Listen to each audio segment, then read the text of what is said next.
Hi there, this is Donna Gobrish, and this is a little side video talking about the COVID-19 pandemic and coping as it relates to women and our health and mental health, and it definitely does affect us.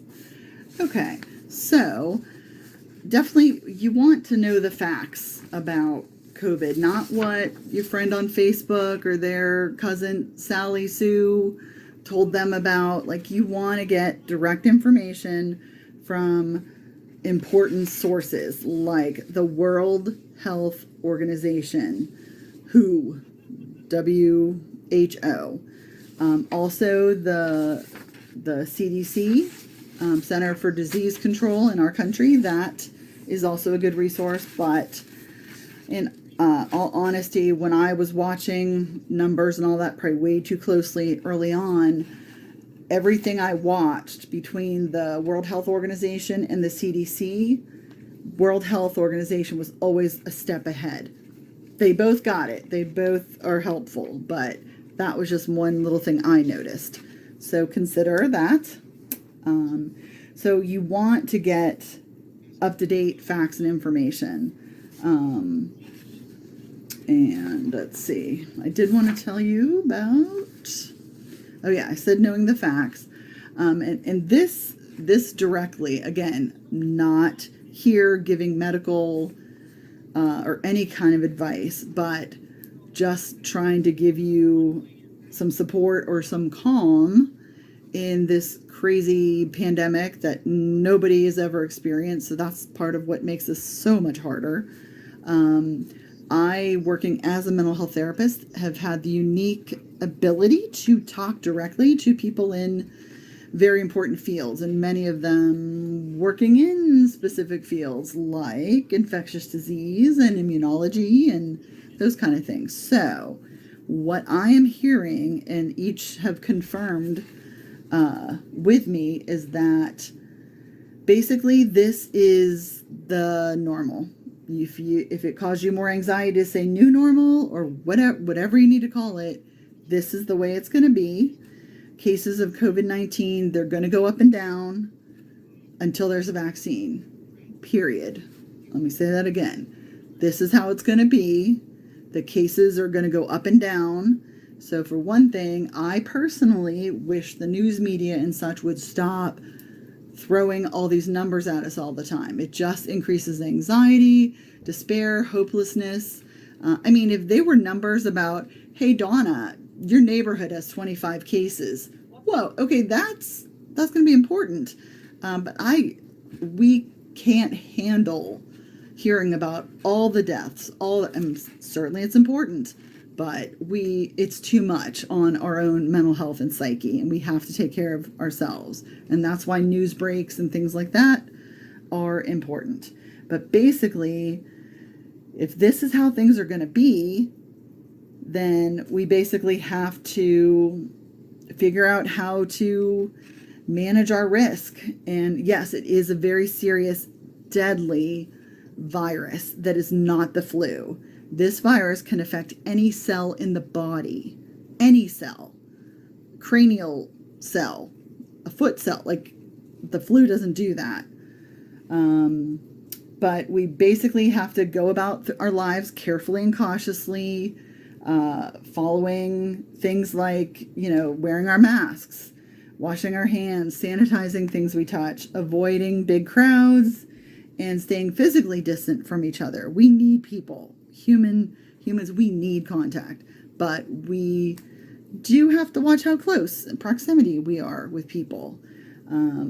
So basically, I don't have the answers about schools or any of the other big dilemmas that are out there, but if you try to think of it as we're walking along this fence, and it's scary, certainly on the one side of it, but it doesn't mean we have to stay home and don't go anywhere or do anything. Calculate your risk. What makes sense for you, for your family, the people that you may expose them to by choices that you make, things like that. So, not a great answer, but I found it comforting. I let it really sink in that, okay, if this is the way it's going to be, I guess it helped me get away from the control of, oh my gosh, it's going to be a shutdown or this or that. Like, it's terrible, no question, but this is the course. We got to just try to stay in our lane and do what we can to be kind and helpful to others, but being safe. Even if you don't believe in a mask, wear a mask. They have been shown to help. So that's enough on that. All right. And this, again, these are my educated opinions, but you should talk with your own doctor, your own healthcare about your risk, family risk. But the other thing is, I think we all need to be a bit kinder in this world. And we don't know what someone's story is. Like, if, your neighbor down the street, like, they are in full lockdown since March 13th and they are staying that way. You don't know. They might have lost a parent or several family members in New York or New Jersey or Philadelphia from this virus. So everyone's going to have their own perspective. There are plenty of people that can tell you, I have not had anybody directly affected by the virus. The problem is it could be yet, and it may not kill all of us, but it could kill some, and it is dangerous and scary. But we have to figure out how to navigate in this environment. But be kind. Don't be judging. The other thing, even if you are getting yourself so infuriating, counting how many people aren't wearing masks, if you are out being you're safe and being distant, make yourself stop and count how many people are wearing them. That's an actually direct thing that helped me, because it just gets all that anger and frustration up. But then once I started counting, oh yeah, there's a mask, that it neutralized it. So try that. I found it helpful. So make your own choices and decisions, and try not to judge other people for making theirs. And certainly diseases can make anyone sick regardless of their race or ethnicity. Want to touch a little bit on, racism, because certainly that can affect our mental health, and it can certainly, women of color have definitely experienced more just everything that we do as a people need to work on to make this world better. Let me finish up about COVID. But basically, for most people, the immediate risk of becoming seriously ill from the virus that caused COVID-19, it's thought to be low, but it's not going away. So we have to keep dealing with it. And just basically, again, talk with your healthcare providers to know about your own risk or not. Okay. Obviously, avoid touching your face, your nose, your eyes, things like that. And I know just as saying that, you're probably touching your face or your nose because that's an instinctual thing. But be safe.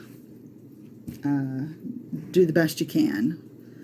And, reaching out, having support, talking to friends or family. We're all in this together. That is one thing for sure.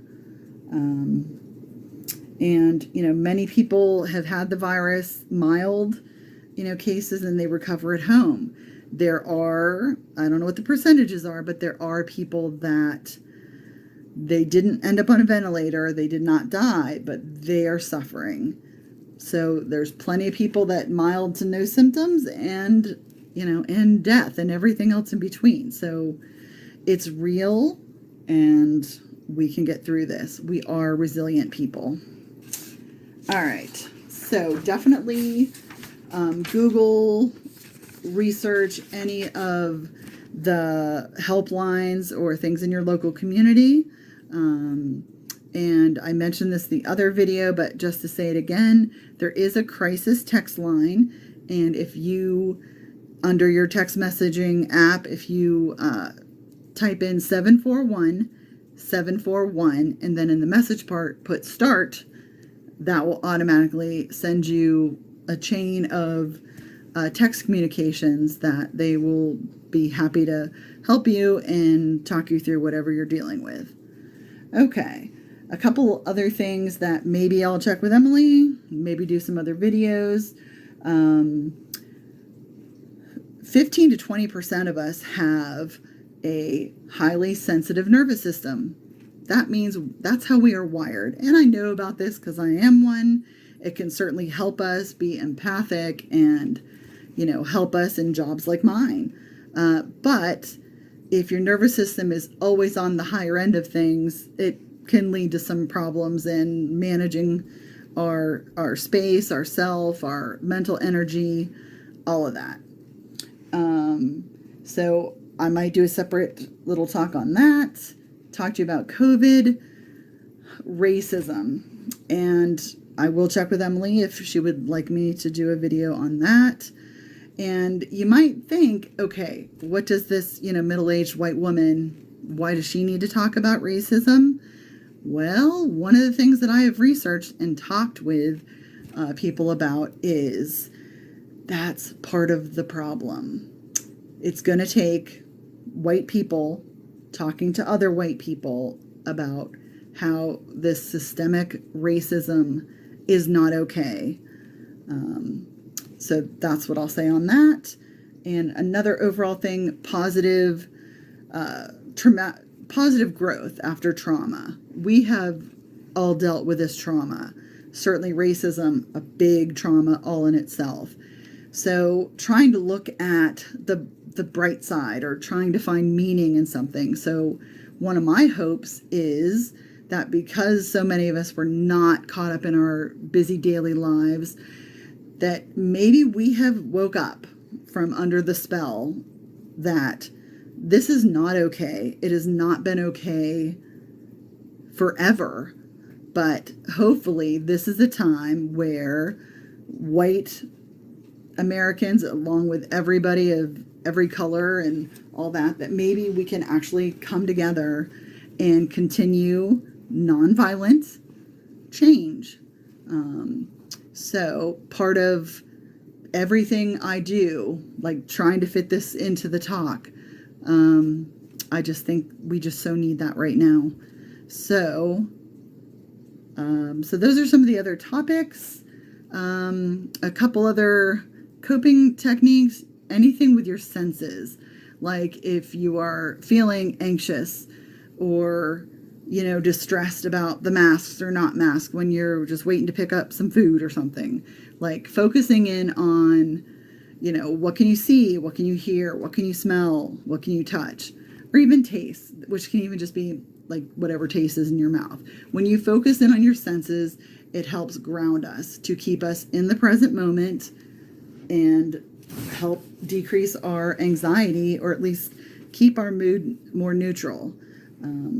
The other thing is, if you take a deep breath with anything that's traumatic or difficult for you, like even if it's a particular person's name, or like COVID-19. So like one of the things I try to do, I got a little off track with it, but I'm going to do it since I'm mentioning it in the video. Whenever you hear that word or you start to hear the statistics, like take a deep breath. Like literally you're pairing something that's good for us alongside of that difficult or traumatic thing. So it can try to help balance it out or help it not be as traumatic.